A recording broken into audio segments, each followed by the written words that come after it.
SIR প্রথম voter তালিকায় বাদ খোদ বিডিওর নাম আর লিস্ট থেকে ডিলিট জনপ্রতিনিধিদের নামও। তালিকায় বিজেপি টিকিটে জেতা মতুয়া সম্প্রদায়ের পঞ্চায়েত সদস্য।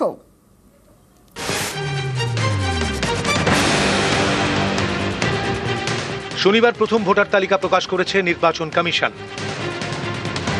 তাতে বাদ গিয়েছে 5,46,053 জনের নাম, বিচারাধীন 60,06,675 জন। হুগলির খানাকুল 2 নম্বর ব্লক, এখানকার বিডিও মোহাম্মদ জাকারিয়া, তাঁর নামই বিচারাধীনের তালিকায়। উত্তর 24 পরগনার কামারহাটির বাসিন্দা মোহাম্মদ জাকারিয়া। কিভাবে একজন প্রশাসনিক আধিকারিকের নাম বৈধ তালিকায় নেই, উঠছে প্রশ্ন। এটা যারা বিচারক তারা বিচার করবে। ডকুমেন্ট আমার দেওয়া আছে, আমার সার্ভিস আই কার্ড দেওয়া ছিল, তার সত্ত্বেও বুঝলাম না যে কেন আর এবার এসছে, দেখা যাক কি। অ্যাডজুডিকেটের তালিকায় রয়েছেন আরও এক বিডিও, কালিম্পং 1 ব্লকের বিডিও সমীরুল ইসলাম, বাড়ি মুর্শিদাবাদের শামসেরগঞ্জে। শুধু তিনিই নন, অ্যাডজুডিকেশন লিস্টে রয়েছেন পরিবারের আরও 5 সদস্য।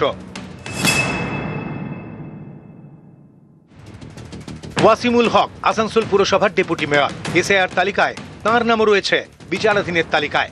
সবকিছু ঠিক থাকার পর আমার হ্যারিং নোটিশ পেলাম।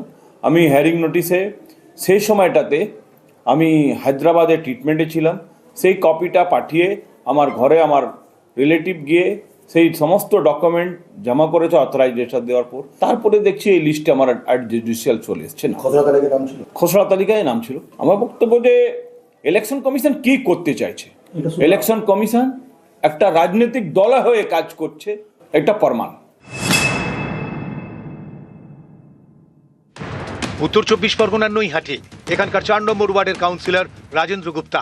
এসআইআর লিস্টে তাঁর নামের পাশে লেখা ডিলিটেড, বাদ পড়েছে তার 2 ছেলের নামও। তালিকা নিয়ে আপনারা নিশ্চয়ই খবর পেয়েছেন কি, শুধু আমার নয়, লক্ষ লক্ষ মানুষকে ডিলিট করে দিয়েছে আর লক্ষ লক্ষ মানুষকে বিচারাধীন রেখে দিয়েছে। আমার ছেলে অ্যাডভোকেট, সে সব রকমের কাগজপত্র দিয়েছে, তা সত্ত্বেও আমরা দেখছি আমার সাথে সাথে আমার 2 ছেলের নাম ডিলিট করে দিয়েছে। দক্ষিণ 24 পরগনার কাকদ্বীপ, এখানকার শ্রী শ্রী রামকৃষ্ণপুর পঞ্চায়েত। কাকদ্বীপ বিধানসভায় মোট 13টি গ্রাম পঞ্চায়েত, তার মধ্যে রামকৃষ্ণপুরেই সবচেয়ে বেশি নাম বাদ।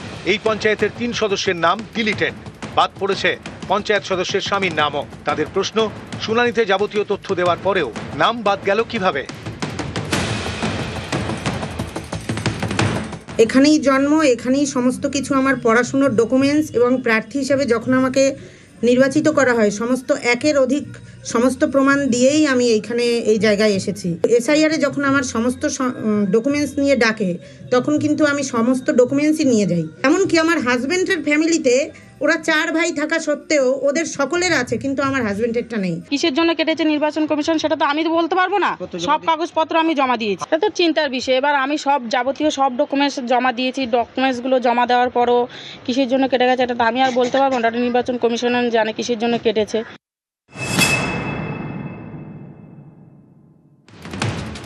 উত্তর 24 পরগনার বাগদা, এখানকার দিয়ালদহ গ্রামের পঞ্চায়েত সদস্য কবিতা বাইন। মতুয়া সম্প্রদায়ভুক্ত কবিতা বিজেপির টিকিটে জিতেছেন, ভোটার তালিকা থেকে বাদ গিয়েছে তার নাম। হ্যাঁ, শুনানিতে উপস্থিত হয়েছিলাম। কাগজপত্র দিয়েছিলেন? হ্যাঁ। কত সালে কাগজপত্র দিয়েছিলেন? আমার 2000 সালের। 2000 সালের প্রমাণপত্র জমা দিয়েছিলেন তো? হ্যাঁ, মা বাবার। তাও আপনার ভোটার তালিকায় নাম নাম নেই। নিউজ 18 বাংলা।